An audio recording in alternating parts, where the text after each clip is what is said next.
So, hello everyone, and welcome to this episode of Talent Views, a virtual series where we talk to trailblazers in the field of all things talent. My name is Anu Rao, and I oversee marketing at the Indotronix Avani Group. Now, what do? We connect clients with best fit talent by providing staffing services, contingent and permanent, to large corporations and government entities across the United States, Canada, United Kingdom, and India. Today, I'm absolutely delighted to welcome a very dear friend and an esteemed procurement professional, David Johnson, to our virtual stage. David has an extensive background in supply management and technology sourcing with over 25 years of experience. Yeah, he started when he was just 2 years old. A a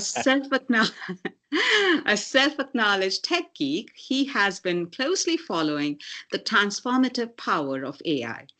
Most recently, he was on a panel discussion around the implications of AI on data security in procurement contracts at ProcureCon IT, ProcureCon IT Sourcing 2024.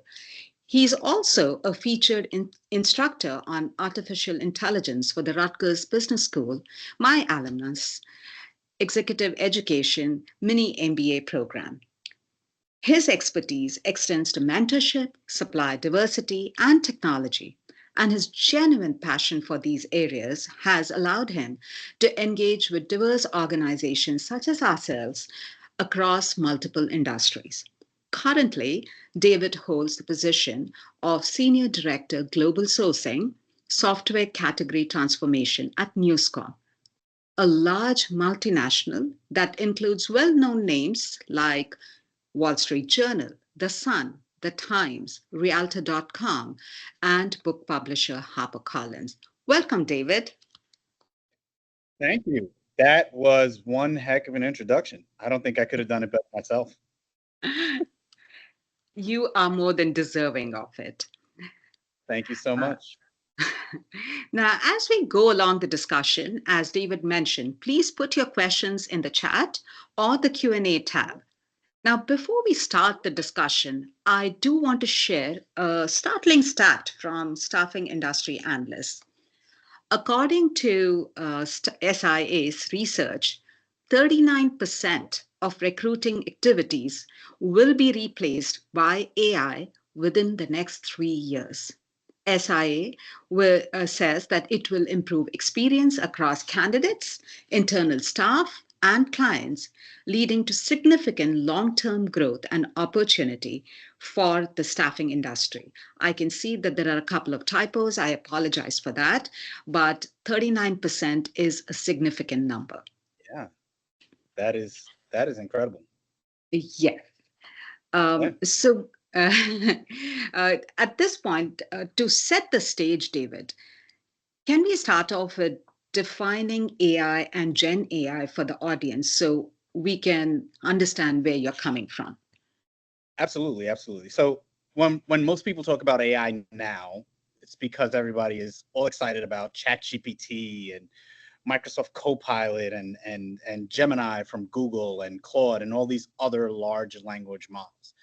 But AI has been around for a really, really long time.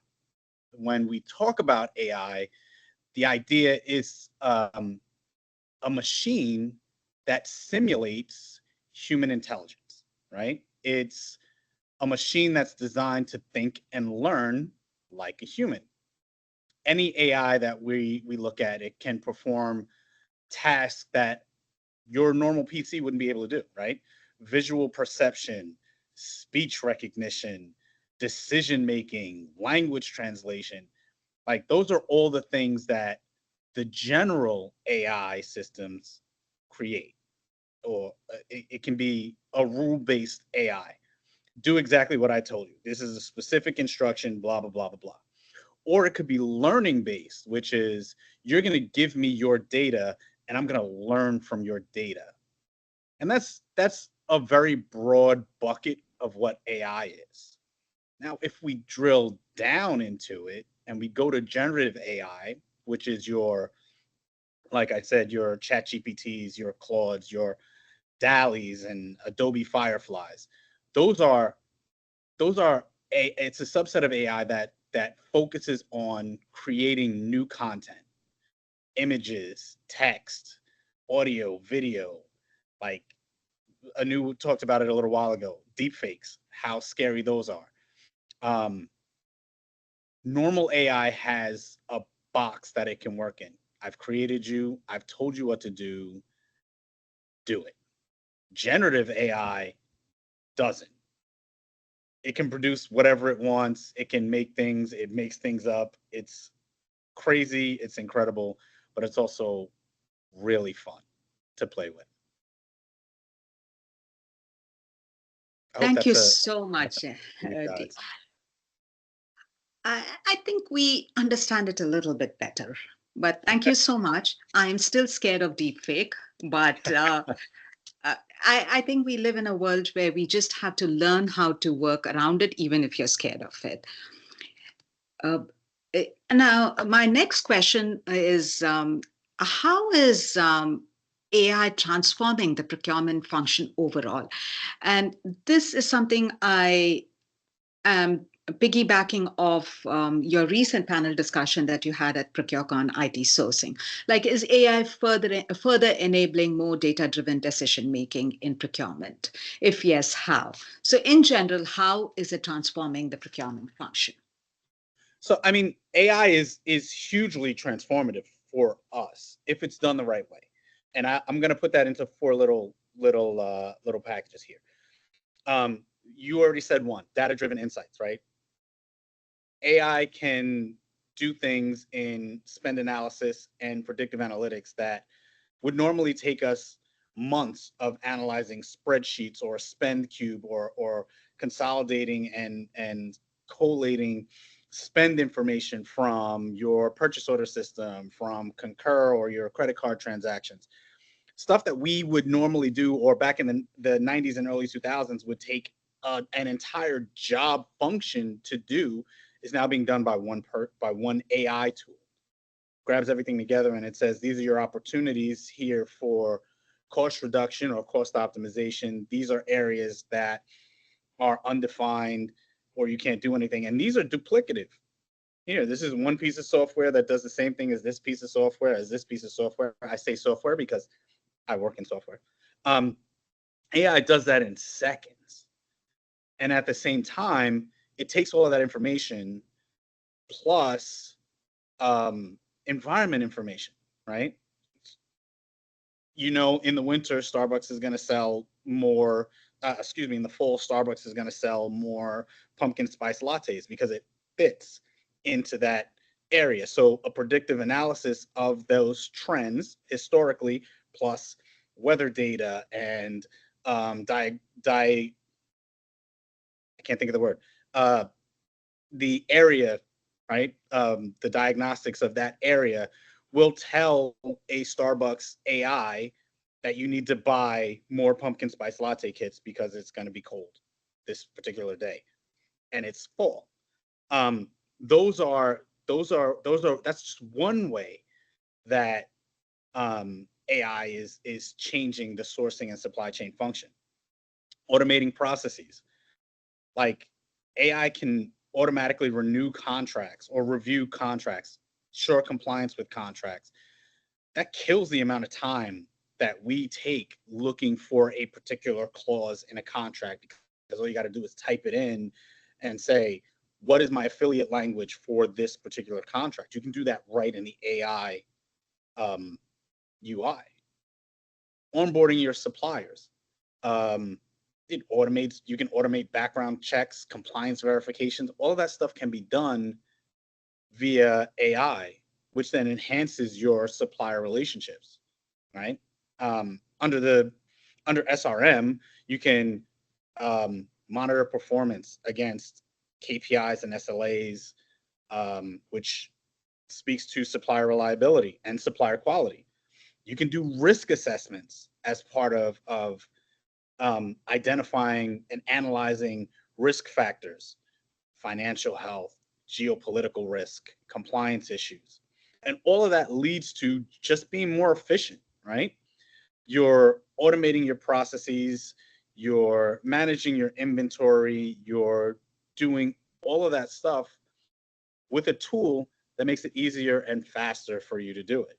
So it's better, it's transformative. And there are other things that I don't put as much faith in, right? People are using AI to create, to support negotiations. They have AI powered bots that help with negotiation. They create dynamic pricing models in AI. That's how I feel about that.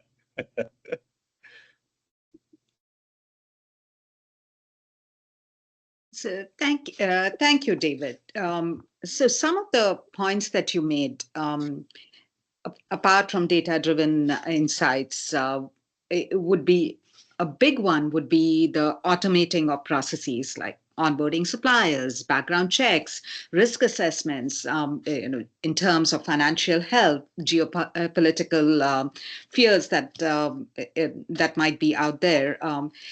But some of the things that you're not so sure about are supporting in negotiations. That's something that you feel that is an area where manual intervention is still the best way to go. Yeah. And those were some of the top points that I took away from your previous response. And thank you so much for that. So I mean, Yes. the reason I say that AI is very good at analyzing data. Data is a key function of any negotiation, right? You need to know your background, your spend, all of that stuff. But there are emotional cues, body language. That's all part of a negotiation as well. And a bot is not going to give you that. Computer vision is not going to give you that. Not yet, anyway. So there are things that I think will always be needed for emotional intelligence, understanding and driving motivation. All of that is part of a negotiation, and you won't get that from a bot. Mm-hmm. Yes, we are still going to survive this AI wave. We are not getting annihilated anytime soon. As I'm seeing, by the way, David, I would like to tell you that we have a record number of attendees, almost 50 people. I see one of my dear friends, Lorena. She has been a huge champion of us. We are a Corporate Plus member, which is something that the NMSDC awards to large organizations that can take on nationwide contracts. There she says hi. Hi, Hi. Lorena. Wonderful to see you here. Uh, uh, I'm going to move on to the next question, and that is um, based on how you said how AI is transforming procurement. In what ways do you think AI can bring increased efficiency and cost savings to the staffing procurement process? Efficiency in terms of, can AI play a role in helping procurement teams select the most suitable staffing agency? Yeah, I mean, so from an agency perspective, it's kind of the same things, right? We benchmark pricing through AI. We understand things like if, let's, for example, say I'm working with Indotronix. Part of my process would be to see what the market says about your reputation, right? Are there a ton of negative reviews on social media? Just like everybody, if you look for a product, you read the reviews on Amazon, right? We would do the same thing. Um,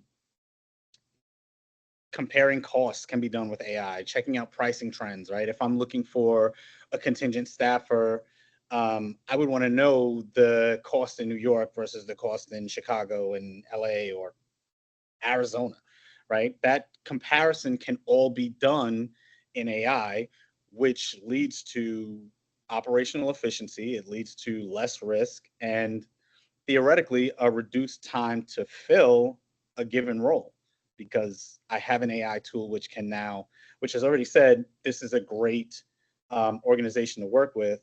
But now I'm also reviewing multiple channels, right? I can source from not just you, I can check LinkedIn, I can do all of this stuff. And then I can automate the scheduling of these interviews. coordinating between myself and the candidate and the agency. All of that stuff can be built into an AI tool. That's all stuff that we can do. And then again, from the supplier perspective, from Indotronix as a supplier, we can do the risk assessments, the financial health analysis, all that with an AI tool. So, I know that when we were talking about this topic earlier, social listening or just understanding the reputation of a particular supplier in the market was something that's new to the procurement process. Uh, Talk to me more about it. And I think this comes from my own love for marketing. Would love to hear a little bit more about that. So when you're a procurement person, and this is something that's not universal across procurement.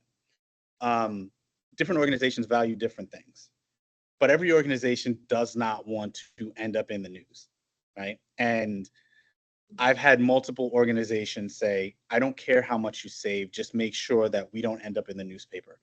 Risk reduction is huge. That translates to our downstream suppliers in our supply chain. If, for example, I'm working for an organization that has a direct supply chain and I learn that down the line they're buying a product from a place that has forced labor, indentured people, slavery, all of that stuff, that reflects poorly on me. That's my reputation that is then, you know, bad. In the 90s, remember Nike had this whole thing where um, they were paying people 10 cents a day in Vietnam to make their sneakers. It impacted them hugely.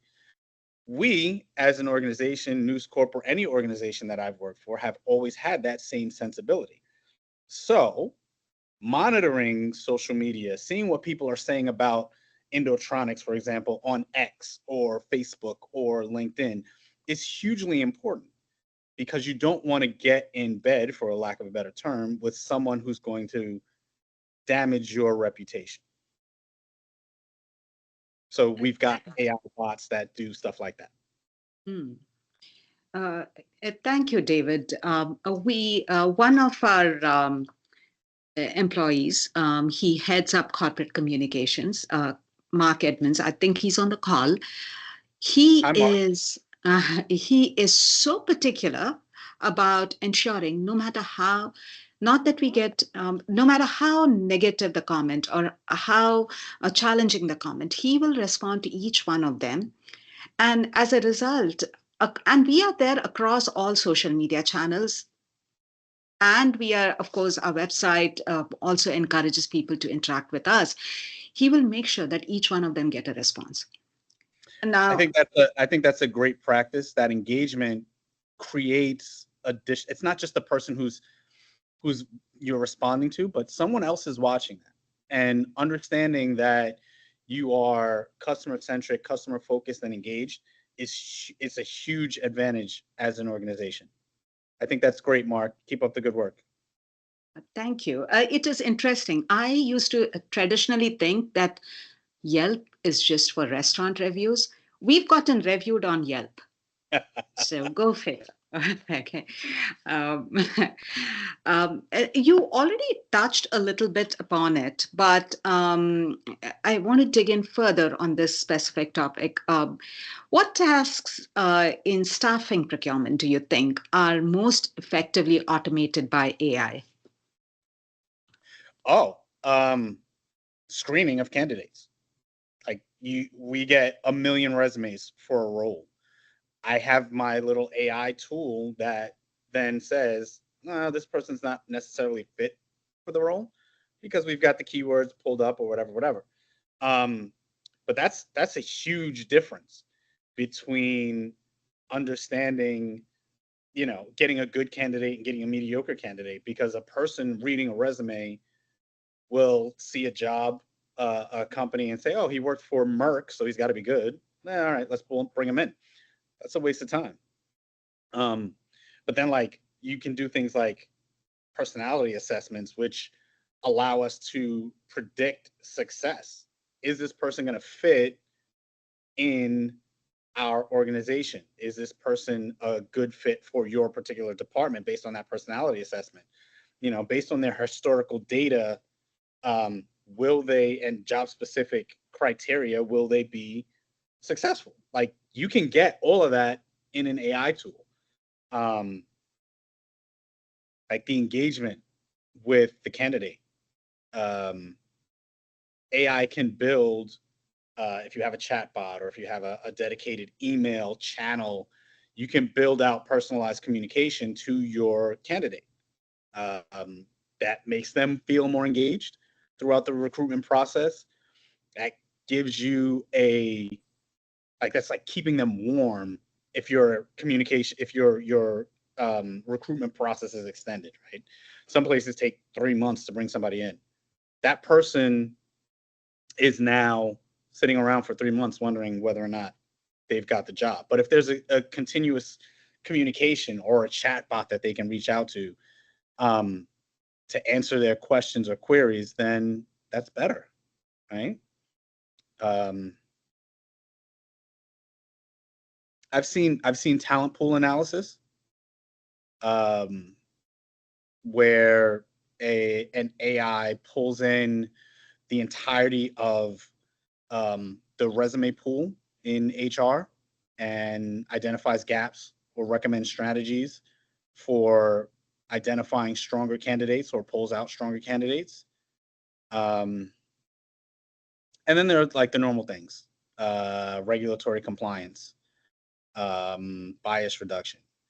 Um,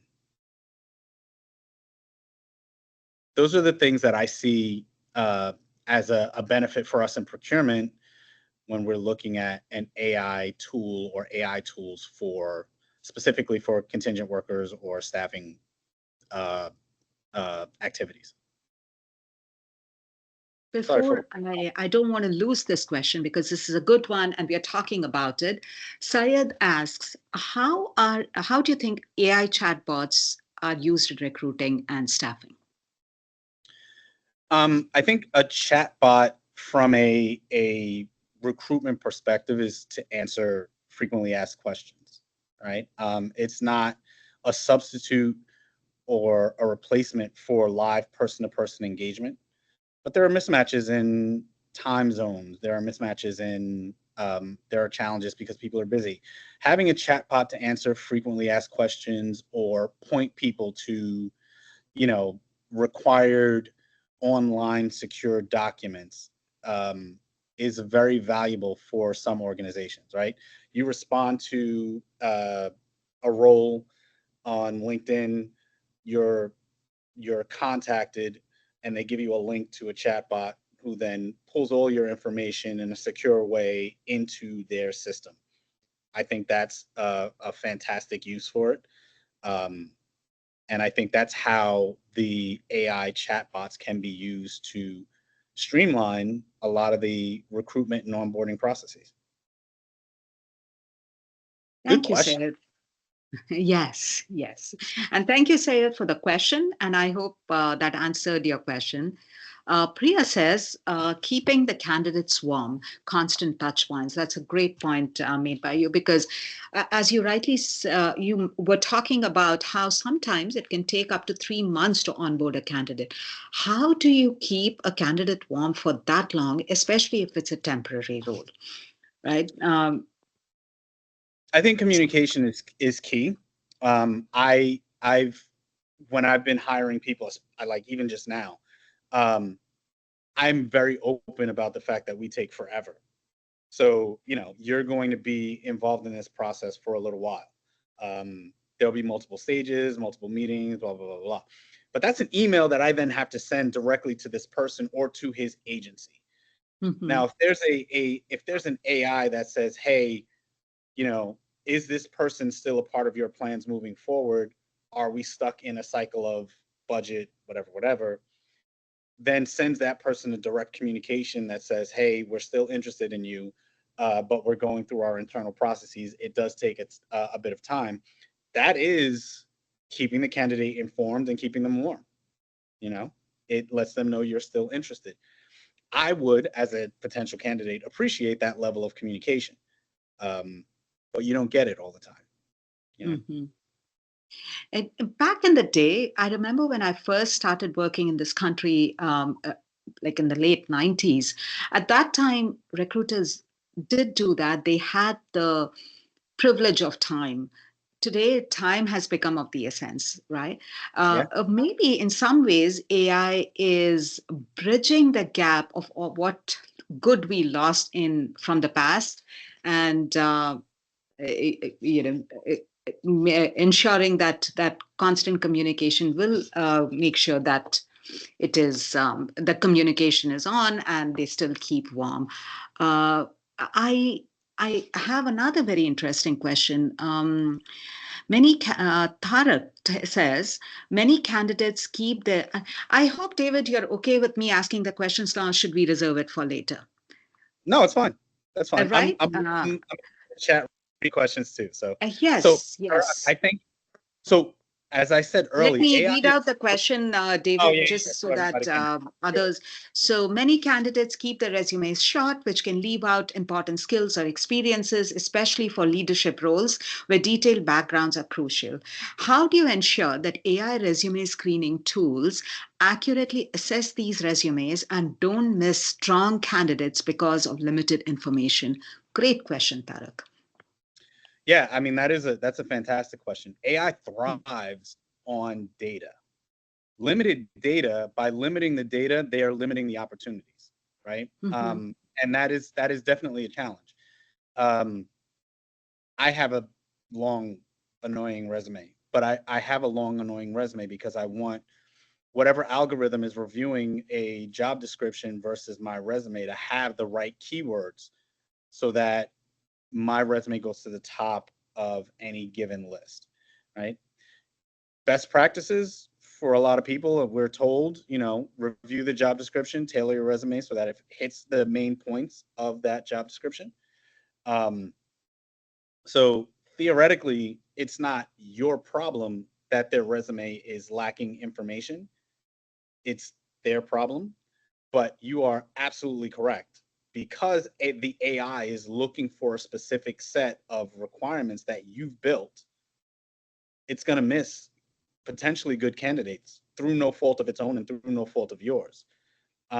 It's our role as candidates to make sure that we've got the best possible chance of hitting the algorithm by providing as much data to the algorithm. That's my opinion. Um, and knowing that everything is moving to more of an AI and algorithm generated um, review process and scanning process, you have to put more information. You have to put those keywords somewhere on your resume so the algorithm goes, oh, he's got contract management experience. Oh, he's negotiated $100 million deals in the past. Oh, blah, blah, blah, blah, blah. Again, leaving that strictly to procurement. That almost gave me an idea for my next fireside chat. And, and that should be targeted for the candidates, where we talk about the importance of using appropriate keywords to ensure that it gets picked up for the kind of job that you're looking for. In fact, that probably answers John's question, where he says, where has AI missed the mark? It does. It does. But also, you have to understand what AI can do and what it does really, really well. It aggregates data. So if you're expecting miracles out of an AI tool, you're not going to get it. But if you're bringing it data that is targeted and specific, you'll get the absolute best results. Uh, and I think off that, we have another question. I love the way this question has been framed. Patrick asks, what are your thoughts on candidates flipping the table of using AI to update, write their resume so they can get a pass through scanning? Not to say it's a bad thing, but just wanted your thoughts. I think there comes a point where you have to show and prove. So um, I was recently hiring for a procurement manager role, which I never filled. I got some really fantastic resumes, and then I had some really bad interviews. So using the AI to create your resume, to craft your resume so that it's focused towards the job that you're looking for, is a brilliant maneuver by the candidates themselves. You want to ensure that you have the best chance of making it through to the next round. But at the same time, eventually you're going to have to sit in front of somebody and tell them a story about why those keywords are on your resume. Um, it is a good thing to ensure, it's a best practice to ensure that your resume lines up with the job description. But you also have to have, I'm a proponent of the STAR method, right? The situation, task, action, result. If you can't come to me in an interview with the situation, task, action, and result that fits your resume, then I can tell that ChatGPT wrote your resume for you. And I can tell that within the first 3 questions in an interview. And then the rest of the time, it's just me asking you about basketball or something like that. Like, I know you, I know who you are. Does that answer Uh, your question, Patrick? I hope that's a good one. I hope that's a good answer for you. uh, I remember when ChatGPT first started a few months back. I mean, being used extensively, people would have LinkedIn statuses with stars, and you can immediately make out that it's copy pasted from ChatGPT. But that's just an aside. Priya asks a question, which was actually going to be my next question. How do you think AI can be leveraged to eliminate biases? Because you did mention a point about bias reduction. What ethical Okay, we are going to be talking about ethical considerations, but let's first talk about how can you address bias. Um, AI has, it's just the data, and theoretically, data is unbiased, right? I remember talking to a very interesting individual who was in HR, who had a very specific role of scanning resumes. Um, and he, I had the conversation with him because he was let go from his role. And he was let go from his role because he would look at a name and make an assumption based on that name and say that person is not going to fit. Their that bias of his, based on an ethical, based on a gender, ethnicity, gender, um, even location, does not exist with an AI algorithm. It's based on the numbers, it's based on the words. AI removes that bias, it removes the human aspect, and it strictly goes to the data. That's an interesting point that you make. So you're saying that you can train AI to not look at the location, the name, and just go for the data. Mm, That's Yeah. I mean, and I think that's one of the best. That's one of the best things about it, is that it is so customizable, so trainable, that you can then say, I am looking for these very specific attributes based on this resume. And it completely Mhm. ignores where the person is, right? We learned because after COVID in most organizations that you can work from anywhere. But there are a lot of the tools for recruiting will limit your area of search, right? But it's not necessarily true.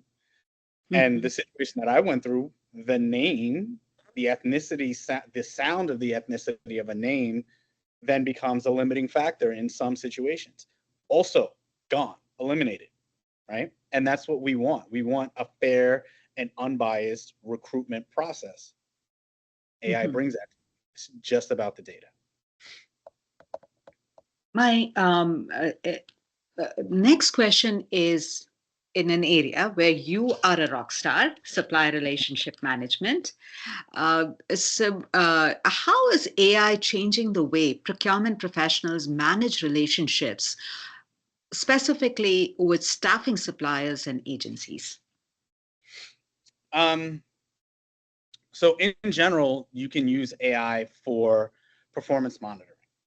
Um, like in staffing, it's placement success rates, the quality of candidates, compliance with SLAs. If I expect you to, get me a candidate within 5 days, that's your SLA. That's what we've agreed to. I can understand. I can use AI to make sure that you're complying with that. Um, I can rank you against my other suppliers.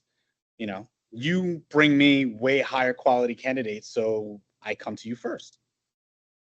Um, Again, we'll go back to a theme: communication and collaboration. AI allows me to communicate with you better. It allows me to have constant contact with my supplier.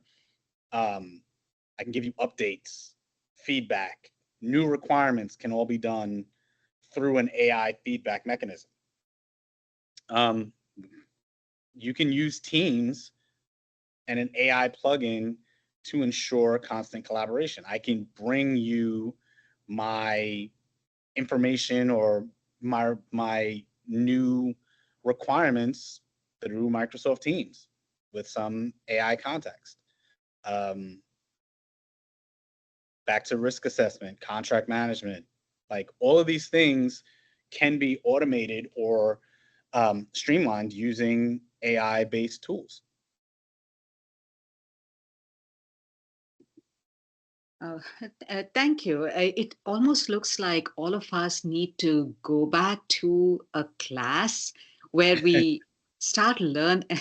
I mean, honestly, Teams has so much functionality, and I'm just beginning to scratch the surface. Okay, let me. There are quite a few questions over here, and I Yeah. do want to get to them. Let me. Okay. I hope. Yes. Mark asks, are there commercially available AI tools for specific staffing related applications, for example, candidate screening? Or are we still in the mode where we have to rely on AI experts to custom build them for us? I've seen a lot of the organizations are building AI tools into their product. Workday, for example, is putting a bunch of AI enabled tools in their product. Um, but ChatGPT has a GPT store. And in that store, they have GPTs that are created by users, right? You can go in, if you have a GPT Pro account, you can create a GPT that does what you want it to do. There's a candidate screening series. There's like 4 of them that I saw when I was looking and researching this. I was like, yeah, oh wow, okay. And that's just the best practice for me now because AI and GPT is so powerful that you can build your own versions of it and just use it within the platform, right? I created a GPT for software asset management. It's cool to me. I don't know how many people use it because I don't look at the metrics, but it's something that is so customizable for the way that I need to work that I've just adapted it and now anybody can use it. So, Mark, I that isn't really an answer to your question. It's a call for you to go into action and find them. But yeah, I So, think one I of think a lot of the manufacturers are recognizing that suppliers and software manufacturers are recognizing that AI is a great asset for them. So they're trying to incorporate those tools. They're building relationships with OpenAI and with Gemini so that they can incorporate these tools into their product. Thank you, David. I use one of the Chat GPT versions for creating logos. Oh my God, they do a bad job, but that's I mean, it's learning. It's learning. It's so bad with words and hands. It's really funny and really weird. Like you see pictures that people create and they have 7 hands or I created for a LinkedIn post. I created something that said procurement rocks, and it left out an E in procurement. Like I showed you how to spell it. But that's the challenge by with using AI. It's so powerful, but it's also incredibly limiting. That Mhm. the specificity and how you talk to it is what will determine the result. I like the next question again, very targeted and a great question. I hope I'm pronouncing his name right. Veggie asks, what new AI technologies do you think will significantly influence the recruitment process over the next 5 to 10 years, and how can recruiters adapt to these changes effectively? Education. So I'm going to answer the second part of the question first. You have to continuously improve, just like everyone. You have to educate yourself on these tools that our younger generation will have grown up using. The people in college right now are effectively numb to ChatGPT. It's us old folks that are like, oh, what is this? It's normal for them. The way that email became normal for us, the way that fax machines became normal before that. This is in order for us to continue to understand and relate to candidates during the staffing and recruiting process. We're going to have to learn that. Um, OpenAI and ChatGPT and generative AI is going to be the product for you to get to know over the next 5 years. But then it's going to evolve into something else because it's so powerful that it will create the next version of itself. Someone will figure out a way to touch it or manipulate it so that it does even more. There are a ton of background technologies that I think will affect the way that we do business as procurement and staffing folks, but they're not mature enough for me to speak on right now. The big one, I think, is going to be generative AI and the way that it's used through in existing technologies. Because I feel like for the next 5 years, everything new is going to be take this and then put AI on it, and that's what we're going to have to deal with.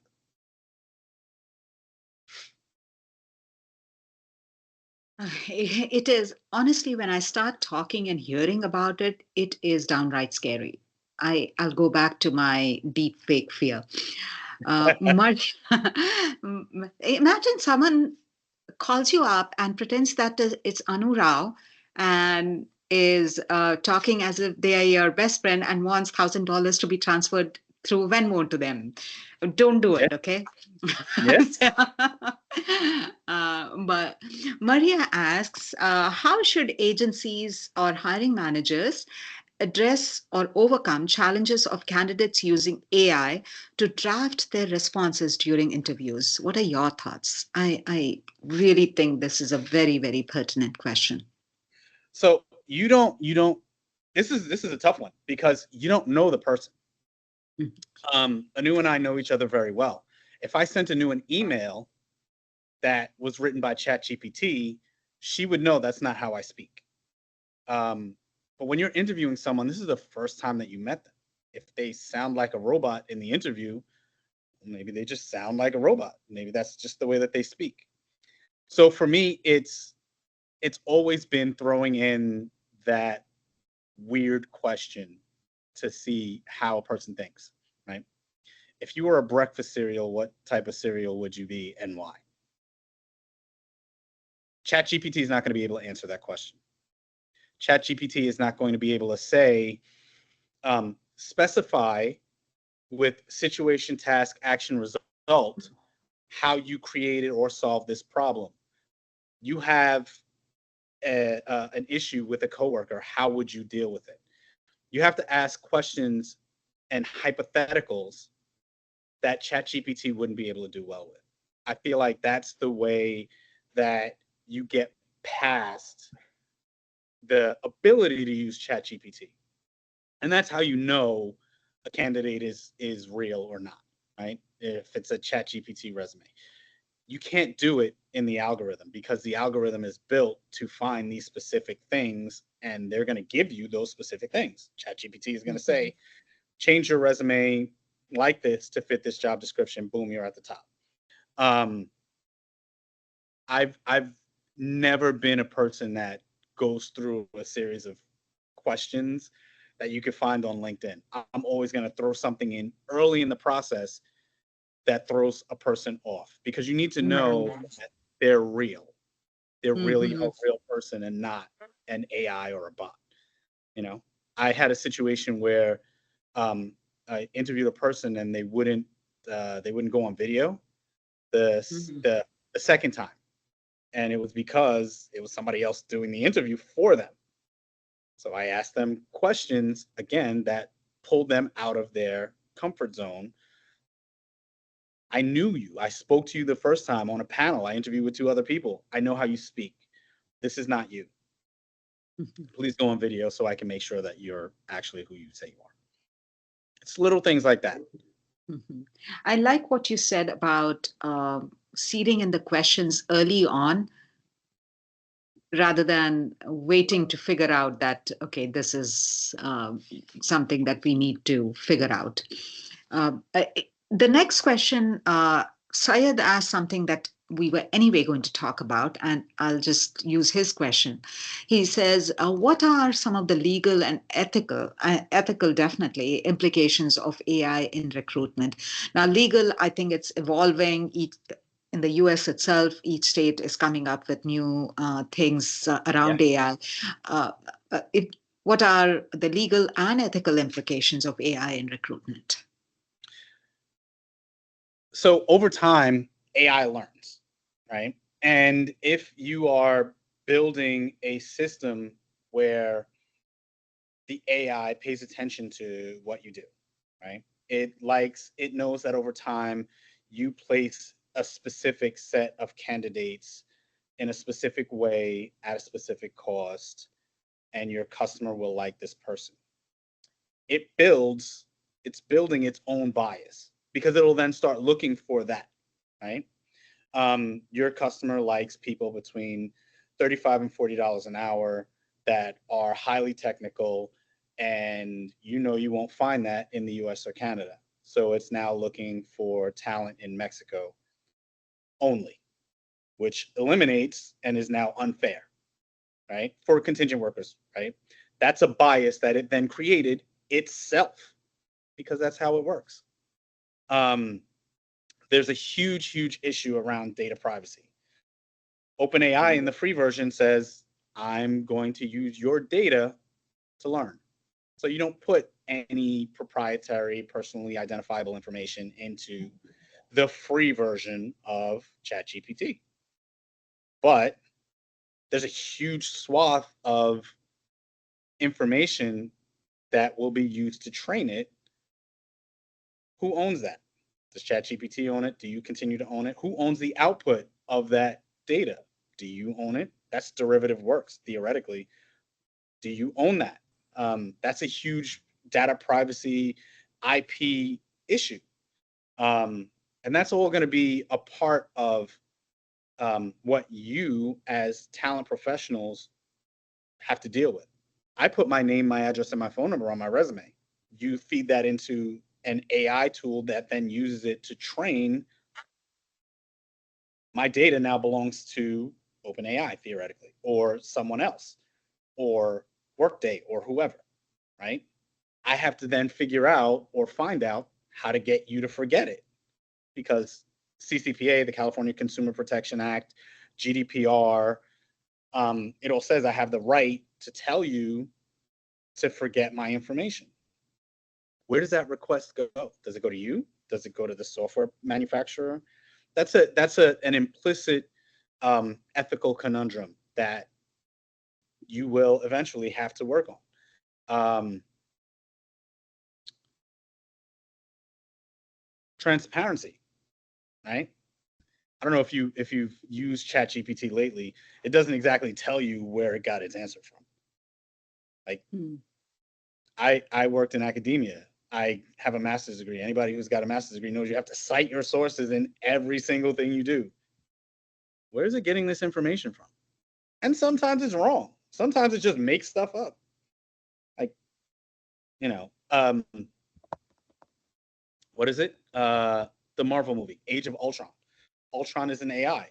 It goes on the internet for like 10 minutes and then it realizes that it has to kill every human being because it found those dark portions of the web that AI has access to, right? You have to ensure that you as a human are you have the oversight to ensure that those biases from its training don't leak into what you have, to what you're doing, to your recruitment efforts. You know, it will pay attention to geopolitical challenges. It'll pay attention to ethnicity. It'll pay attention to all of those things, whether you want it to or not. And like I said, it'll build its own bias based on the data that it's fed, based on what it's learned. I as you were talking, I was like, oh my God, I'm making some of those mistakes. I do hope that people who are listening in took away some very basic things like when using a free version of ChatGPT, are you putting in information that that could compromise you and and you no longer are the proprietary owner of that data. One of the things that does the population in the world is unequally distributed. There are certain parts of the world which have a lot more, and they are going to be using ChatGPT more or any of these open AI tools more, which means that is the data going to get trained in a specific way? It already is biased. That is one of my ethical considerations. So I just love how the whole conversation today just naturally veered to this very deep spiritual question. I Priya says, thank you. The Nike example resonated well. Addressing every concern is crucial. Huge takeaway. At this point, you already addressed the last question I had, the future outlook. Some of the things that you mentioned already got covered under that. If you have any last minute thoughts, David, I'd love to hear that. Any last minute questions? Same to the audience too. Please put it in. We have a few minutes more. My last thought is don't be afraid of it. Right? AI is this thing.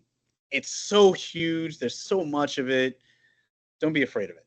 The way to win the AI battle is to educate yourself. Learn it. It's a tool. You shouldn't be scared of a shovel. You shouldn't be scared of AI. It's a toy to play with, to make yourself better, to educate yourself, to learn to write better, to learn to speak another language. You can use it for so many things. Be sure to play with the toy. Like it's fun. Like it really is fun, the things that it can come up with. But then, just like anything, you be careful. I I think Priya said it well. She says, "Your closing, you nailed it." Yes, that resonated with me as well. I forget sometimes that yes, it's powerful, but at the same time, just like back in the day, I pretended to try and learn C++. Now I'm going to try and learn this. That's how it is. So thank you so much for attending this session. As always, we are there on multiple social media platforms, on LinkedIn, on Instagram, YouTube. This recording will be on YouTube, on Facebook, Indotronix Avani Group. Would love to hear any questions, queries, future ideas you might have at webinars@iic.com. Visit us on iic.com. That's our website. Thank you so much. Venkat says, wonderful And session. You do know Venkat. He yes, had talked to you about a way that we do leverage AI to ensure that the workforce is diverse. So he says, yeah, thank that's you. excellent. Uh, And if you guys have any other questions, you can connect with me on LinkedIn. I will. I try to answer everything anybody asks me. You can set up sessions to talk with me. I promise that I will be mostly nice, but I'll definitely answer any questions you guys have.